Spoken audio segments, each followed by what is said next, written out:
breakfast is ready. Coming. It's gonna be me. Is everything okay? I'm a gross red monster.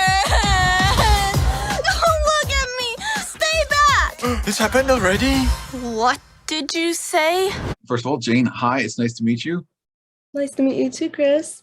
So I'm Chris Lloyd with Film Yap and also Fox 59. And so we'll be interviewing you about your work on Turning Red. First of all, congratulations on the movie. I've seen it and it's terrific. Thank you. Thank you so much. Tell me a little bit about your job title with the film and what exactly your role was on making this movie. Yeah, so my job title was Crowds Animation Supervisor. So our team of very extremely talented animators, we pretty much animate the background characters and really enrich the world with our characters and, making it more believable and, just really bring that early 2000s really nostalgic, world to life, and really our vision is paralleled with Domi's vision for the film, just whatever we can do to support the main characters as well. And what particular scenes or segments of the film really stood out for you in terms of your work? What was most intensive and was really interesting for you guys? Yeah, I would say most interesting is the very stylized work that we're doing on the film. Just a different look in terms of the characters, but also the style of the animation as a whole. Like throughout all the departments, we're pushing the limits of what the looks of a traditional animation is. With Domi's inspiration from anime and all these other genres of animation, we're trying to push boundaries, and so that was really interesting for us to try to find the style for the crowds. To enhance the main characters, but also, staying in that same world as the style we're trying to go for. Yeah, the style is very interesting. It's in some ways, obviously there's very much an anime quality to it, very exaggerated features. And yes, there's also kind of almost like a hyper realism to it. And you really do feel like these characters are there in front of you. Yes, yeah, definitely. Yeah, we also have, in art and characters, we went for this chunky, cute type of design where everything is a little more rounder. And so that extended to our crowd's characters as well. And if you, take a look, there's a lot of, really cool designs that really any of the background characters could then become the main character. You wouldn't really know the difference. And also, in the background, we try to be very specific to the era. Like if you look in the hallways in the school, there will be kids on the floor as a group listening to, CD players and Game Boys, things that are very specific to that era. And that made it really special. Yeah, that was great. It's also a very interesting, movie for the Disney Pixar tradition. It's very multicultural. It's very specific to a time and place. It's about, a girl who's 13 years old. She's Chinese Canadian living in Toronto, going through a lot of big changes in life, dealing with, issues with her family, her mother in particular. And it's so very specific. And I really enjoyed that aspect of the film. It wasn't just trying to sort of be a generic story or generic characters. It's very much about a time and a place and a culture. Yeah, absolutely. Yeah, we really try to stick with, the time and the place, like you said, like did research on what was that environment like back then, asking Domi, because that's her story, a part of her story, and how she grew up. And so what was her school like? What type of demographic was there when she was in school? And we really try to stay true to that.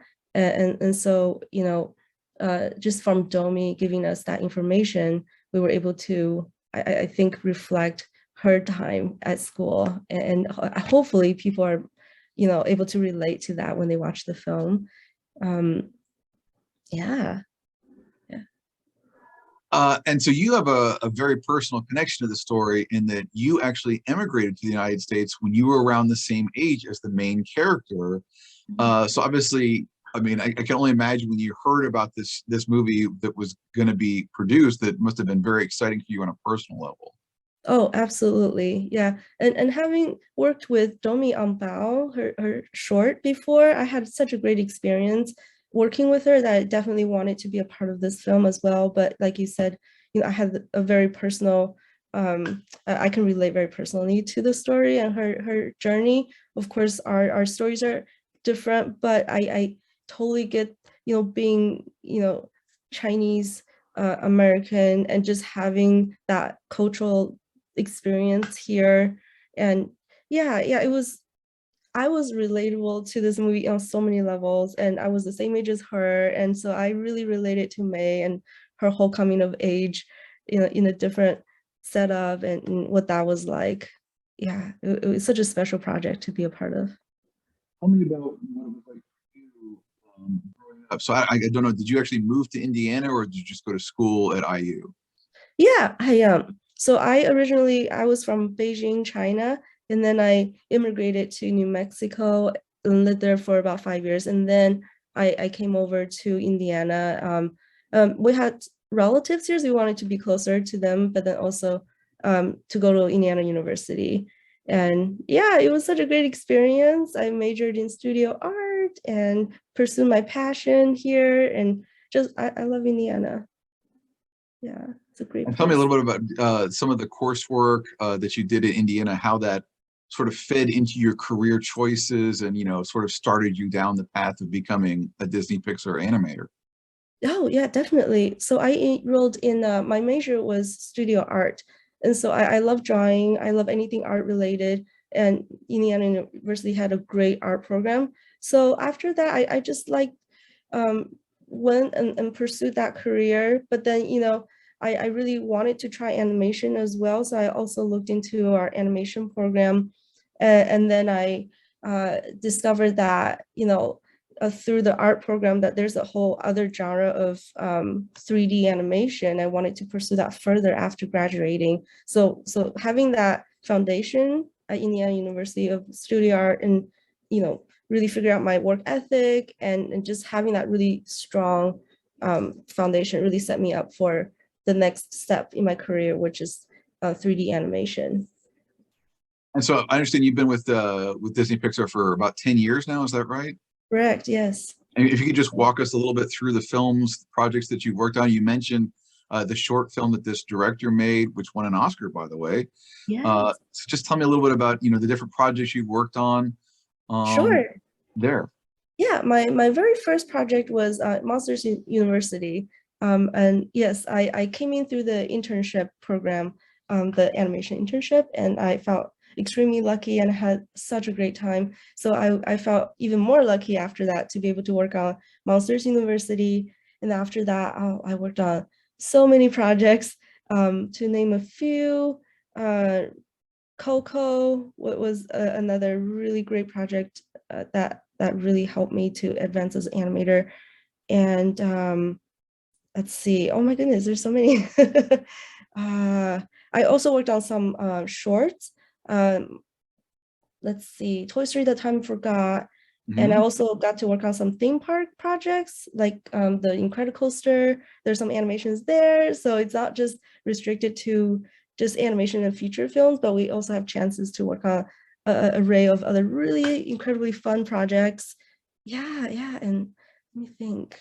Dory, Finding Dory, of course, yes. I was a crowds animator on that film, and that's really the project that really inspired me to pursue the crowd supervisor role, because I had such a good experience as a crowd animator, and I really wanted to be that person for our future crowd animators, just to give them opportunities to grow and really foster their talent. It's more about, supporting and really being there for our team members, and so to create better work. Yeah, it's been a great ride. Cool. Where do you see yourself going in this career? Because I have had the opportunity to interview other Disney animators over the years, including, and I'll date myself, I remember going to the junket for Lilo and Stitch. Oh, Um, wow. but it was, you know, seems like there's very much this tradition within Disney animation and Pixar of, you know, rising the people, you know, start out as, you know, interns or entry level animators, and they get more responsibilities, become lead animators, become, you know, lead character animators, eventually become like assistant directors and even directors. So I'm just sort of wondering, do you have a vision in your head where you've mapped out, or you're just sort of seeing where your skills and your opportunities take you? I kind of wanted just to see where, yeah, opportunity would take me. And I would love to go back to animating a little bit after I had the opportunity to supervise on 2 films now. And yeah, I miss animating. And so I want to go back and really honing on my skills again. And then, you know, Pixar has so many opportunities that we can pursue. You know, they pick directors from within, and maybe one day I would like to tell a story of my own, you know, if that's something, well, it is something that it's on my mind, but I think I need to really hone in to that skill and really figure out what story I want to tell. But that opportunity is there, and that's something I can always pursue. So this is exciting. Yeah. What's your take on the sort of the state of animation today? Just because, I mean, I can remember I grew up, you know, with a lot of, it was sort of a downtime for animation. It wasn't like the golden age of, you know, the 1930s through really the 1960s. It was 70s, 80s, things were a little, but then, you know, with Beauty and the Beast and all sorts of other films, Little Mermaid, we're sort of like in this, to me, a second golden age of animation. And I'm just interested, like, what do you think is next? Are there any trends that are coming that you think are going to be really important in the next 20 years? Yeah, absolutely. I mean, technology is evolving so much, and you know, I've been seeing a lot of VR things happening, and I'm really curious where that's going to lead our industry, right? Like they're really developing that technology and incorporating in that with the animation. So yeah, I'm curious where that'll go. But then also, I'm really excited about 2D animation coming back as well. I miss it, and that was one thing that I felt like kind of went away a little bit. And I'm really excited to see studios, big and small, bring that aspect of animation back. And perhaps maybe 2D and VR could combine and you know, come up with something more innovative. You know, and also, you know, just using animation not only for things that are perceived to be for younger audience, but also telling stories for all ages, right? Like things that are happening like all over the platform, that's more mature. And I'm just loving seeing people using the medium, you know, for all kinds of stories. I also wanted to ask you about, as a female animator, what was it like working for a female director on this film? I believe this is the first Disney Pixar animated film that has a sole female director. I believe there was a co-director on Brave. But you know, it almost seems crazy that in 2022 this is the first one. So, and tell me about that. Well, it feels empowering. It feels like that was one of the reasons why I applied. You know, I really wanted to support this incredible film and, you know, just what it stood for. And it was incredible working with this female leadership team. And yeah, everything was run so smoothly, and, you know, it was just empowering. Yeah, it felt great. You know, you're right. Like it's about time. And also, seeing more, again, to my eyes, there seems like a very conscious effort to make more female-centered stories in short films and feature animated films. As we've seen that with different studios, but especially with Disney. And in this film, you know, I've seen some criticism for this. I'll put it in air quotes, criticism of this film because they felt it was too specific or too, you know, very too much on this girl's story. And to me, I was like, to me, that's what film is all about, is finding perspectives that are different from your own, stories that diverge from your own. Mhm. What do you think about this idea of having more specific, more female stories? I think it's a great thing, and I can't imagine why anyone would not want to see more of that. Yeah, I feel like for me, it's just reflecting what we see in the real world. You know, it's equal female and male. You know, we're telling stories. It just happens to be about a girl, but really, it's about the director's own experience. It could have been any directors and their own experience. And that's kind of what we do at our studio, right? We ask the director not to really make up a story that they think the audience might gravitate towards, but to pull from their own lives. And you see that in uh, other stories that we come up with, what the directors come up with. So I feel like it's just a real reflection of our experiences. And I'm glad that we're embracing that side. And like you said, right, like we all have our individual experiences, and then people should be open to receive that. And I love seeing that side of Domi and her journey. And then I feel like everybody could relate to certain parts of her story, right? If it's not like a teenage girl, 13-year-old, we were all 13 once, and boy or girl, or we all relate to the awkward, like really weird time of our lives. So anybody watching could pick a little part out of that and be relatable to it. Yeah, I appreciate that about Turning Red is that it's got some challenging aspects to it. It explores some topics we haven't seen in an animated movie before. Going through puberty, your body is changing, your relationships with your parents are different from how they are when you were little. And I find it really terrific that we can make a movie about those more challenging topics, and yet it's still a very entertaining film. It's still very affirming, and like I say, I think like I'm going to show it to my boys on Friday, and I'm sure they're gonna love it. Oh, that's amazing. Yes, that's so good to hear. Yeah. I know my 13-year-old self is just jumping for joy right now. I've seen this movie a lot already, but every time I watch it, it's like watching it for the first time. And I notice something different, and just it's so special. I love it. I have a 2-year-old. I'm probably going to show him when he gets a little older, but he's already reading all the books. He's like, Red Panda, May. He's obsessed.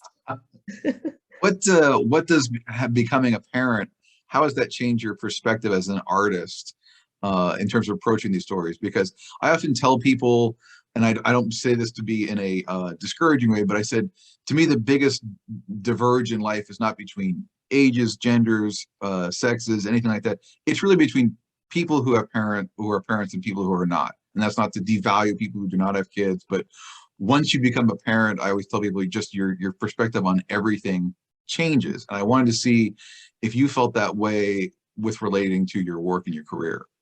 Oh, yes, absolutely. Yeah, I totally get what you're saying about like before having kids versus after. I was there, but after, I feel like I look at everything with more empathy, just through my own eyes, and just having more empathy for my son and being more understanding and patient. And I see that through our characters. I see that when the way I approach like solving problems, just anything, I'm more kind. I think I'm more considerate. There's just that certain thing that in your brain it does change. It makes you think very differently, but empathy would be the biggest thing.